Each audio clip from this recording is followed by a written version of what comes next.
Hello. In this module, we're going to cover the Verify API Key policy and how to use it within the Apigee platform. Let's review some concepts we covered in another module. In order for the Verify API Key policy to protect your API, you'll need to create an API proxy, an Apigee product, and a developer and developer app.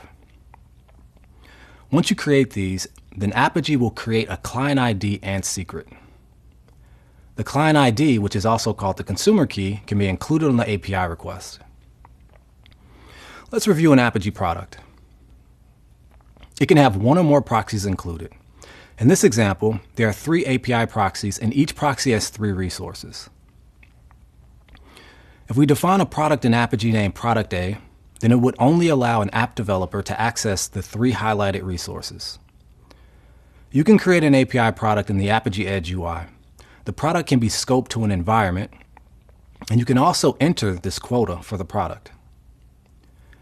After that, you should enter the resource paths, such as /environments, and then select the API proxy which contains the resource paths that you entered.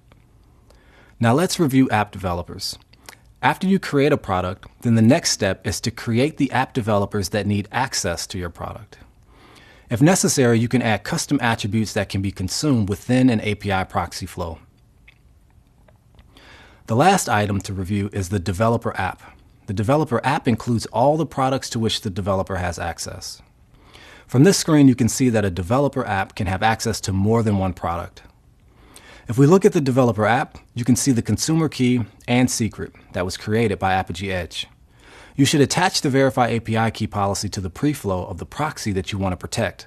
This policy will validate that the consumer key provided in the API request matches the consumer key in the Apigee product. This policy allows you to specify where Apigee should extract the API key. Usually this key is provided in the request header, but in this example, it's extracted from the request payload. Here's an example of the policy extracting the key from a custom header. And here's an example where the API key is extracted from a query parameter.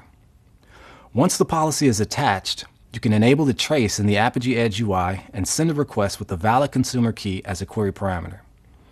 This concludes the Verify API Key policy module. For more information on this topic, refer to the links in the video description, and if you have any questions, please post them on our community. Thanks for watching.